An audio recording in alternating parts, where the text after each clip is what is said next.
Bonjour et bienvenue dans les 4V, Aurore Berger. Bonjour. Est-ce que vous faites partie de celles et ceux qui comprennent encore Emmanuel Macron? C'est même pas la question en vérité. Ce qui compte pour moi, c'est le choix que feront les Français dans une semaine. Il y a deux choix qui s'offrent à eux aujourd'hui au regard des résultats, si on est lucide et honnête. Soit l'extrême droite a une majorité absolue dans notre pays, et donc ça veut dire qu'ils ont les clés pour gouverner. Soit nous arrivons à faire en sorte qu'ils ne soient pas en majorité absolue, que personne en vérité ne le soit. Parce que personne d'autre ne peut l'être aujourd'hui.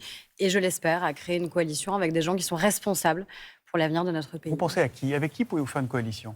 Avec qui Je pouvez-vous crois vous qu'on est entendre? dans une situation qui est tellement inédite. On a souvent utilisé ce terme de situation inédite, sauf que là, elle l'est de manière évidente. Jamais l'extrême droite n'est en capacité de gagner. Là, l'extrême droite peut gagner. Ça veut dire l'extrême droite au pouvoir dans notre pays. Ça veut dire l'incompétence économique. On l'a bien vu dans cette campagne sur la question des retraites. Ça veut dire des enjeux sur la division des Français. Je pense aux binationaux en particulier. Ça veut dire des enjeux sur la culture, dont on a très peu parlé dans cette campagne, sur l'audiovisuel public qu'ils entendent quand même privatiser, avec qui vous mettez supprimer. autour de la table lundi Eh prochain? bien, peut-être avec des gens qui, encore une fois, font partie de l'arc républicain. Je crois qu'il y en Pourquoi reste LR, évidemment socialistes, au sein des Républicains qui n'ont pas écologistes? voulu se corrompre avec Éric Ciotti et avec le RN, avec certains membres du Parti socialiste, des écologistes, des communistes, parce qu'il y a une situation inédite. Et donc, dans une situation inédite, on devrait assumer de pouvoir faire des rassemblements inédits à partir du moment où il n'y a aucune compromission, évidemment, sur les valeurs. Si je vous posais la question sur Emmanuel Macron au début de cette interview, c'est parce qu'il a appelé un large rassemblement clairement démocrate et républicain, sauf qu'on ne comprend pas très bien la consigne dans votre camp. C'est quoi la consigne en cas de triangulaire? C'est quoi les consignes pour dimanche prochain? Et moi, je vous donne la position qui est la mienne et que j'ai pu donner dès hier soir, c'est que jamais une voix ne doit aller au Rassemblement national. C'est une évidence. Le Rassemblement national est un adversaire, un ennemi de la République. Et ça n'a pas changé. Ça n'est pas parce qu'ils ont repolliné la vitrine que ça a changé.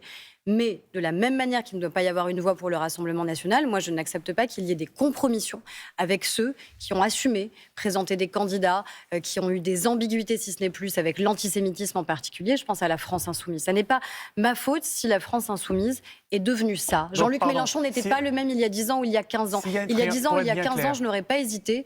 Aujourd'hui, malheureusement, parce qu'il a changé et parce qu'il est le leader du nouveau Front populaire, parce qu'il est le leader de facto de la France insoumise, on ne peut pas, pour faire barrage à l'extrême droite, accepter toutes les compromissions, notamment avec la France insoumise. Par contre, face aux écologistes, face aux socialistes, face aux communistes, face aux républicains, s'ils sont en capacité de gagner face au Rassemblement national et pas nous, alors oui, je crois qu'il faut se désister. Donc, si on fait simple, triangulaire, si vous êtes troisième, vous désistez, sauf si c'est un LFI qui est présent, c'est ça? Oui. C'est votre position? C'est la position du chef de l'État qu'on n'a pas bien comprise? C'est celle de Gabriel Attal qui avait l'air plus tranchée? C'est quoi cette position? C'est la position qui était celle aussi d'Édouard Philippe, qui était celle de François Bayrou, qui était celle d'un certain nombre de membres du gouvernement, parce que je crois que les Français attendent de la clarté. Nous avons passé la campagne à dire qu'il y avait deux extrêmes. Il n'y en aurait plus qu'un au soir du premier tour. Je crois qu'on perdrait en vérité les Français. Et je pense notamment à nos compatriotes de confession juive qui ont l'impression que dans ces cas-là, on ferait des petits arrangements sur leur dos. Parce qu'en vérité, depuis le 7 octobre, depuis les attentats terroristes perpétrés par le Hamas, ils ont eu une cible mise dans le dos. Hier, Jean-Luc Mélenchon qui fait sa conférence de presse en présence de Rima Hassan, c'est de facto une provocation. Il le sait, il n'a pas envie d'apaiser. Au contraire, il a envie de tout conflictualiser. Je crois qu'il faut tout faire pour empêcher l'extrême droite d'avoir une majorité absolue dans notre pays, mais pas au prix de n'importe quelle compromission. Ces élections, après 7 ans de pouvoir, vous les avez perdues. Il y aura, selon les projections, entre 70 et 100 députés Renaissance, Modem et Horizon confondus. Comment vous expliquez cet échec? Déjà, c'est très dur. Je pense à ceux qui, dès le premier tour, alors qu'ils se sont battus, malheureusement ne peuvent pas être en capacité de se maintenir, qui parfois perdent face à des candidats qui n'habitent même pas le département, qui n'ont même pas mis leur propre visage sur leurs affiches, qui n'ont même parfois pas eu à faire campagne. Il y a plein de facteurs sans doute. Et c'est la défaite d'un camp politique ou c'est la défaite d'un homme? Est-ce que c'est la défaite d'Emmanuel Macron? Non, mais ce serait trop simple de désigner le président de la République comme si il était le seul responsable. C'est pas vrai. Moi, je prends ma part de responsabilité aussi. Enfin, vous voyez, cette situation, elle est d'une tristesse absolue, en vérité. Se dire que l'extrême droite pourrait gagner en France, j'espère sincèrement qu'il va y avoir un sursaut, que chacun va prendre conscience là du danger et du risque qu'on fait courir à notre pays si demain, encore une fois, on leur confie les clés. Si ces gens-là, demain, gouvernent au ministère de l'Intérieur, à l'économie et aux finances. Berger, s'ils sont là, si 10 600 000 Français ont voté pour le Rassemblement national, est-ce que ce n'est pas parce que vous avez été atteint de surdité? Vous n'avez pas écouté et entendu ce qu'ont dit les Français pendant des mois et des années, depuis les Gilets jaunes, la réforme des retraites, la réforme de la SNCF. Est-ce que là, vous n'avez pas quand même une responsabilité? Est-ce qu'il fallait attendre hier soir pour différer la réforme d'indemnisation d'assurance chômage? Plusieurs questions Bah, dans ce que vous en fait, dites. il y a une accumulation, en fait. Peut-être qu'il y a une accumulation. En vérité, on s'est retrouvé dans une situation en 2022 de majorité relative. Et en majorité relative, ça veut dire la contrainte aussi qui a été la nôtre parfois d'utiliser le 49.3, qui est un outil qui a été difficilement compris parce qu'il donne le sentiment d'être un outil antidémocratique. Mais c'était la seule solution aussi pour avancer, pour que des budgets puissent Est-ce être que vous n'êtes votés. pas comporté Parce en que- majorité relative comme si vous aviez une majorité absolue que vous Non, n'aviez parce plus on a fait des compromis, et vous le savez bien, on les a suffisamment commentés ici. Mais à un moment, quand on vous tendait la main, il faut aussi qu'il y ait des gens qui la saisissent. Et malheureusement, ça a été extrêmement difficile aussi avec un certain nombre d'oppositions qui ont considéré qu'il fallait qu'elle reste par principe dans l'opposition. Mais on peut être dans l'opposition et avoir une attitude aussi constructive. Là, c'est plus la question. Encore une fois, la question, elle n'est pas de regarder dans le rétroviseur. Voilà, il nous reste une semaine.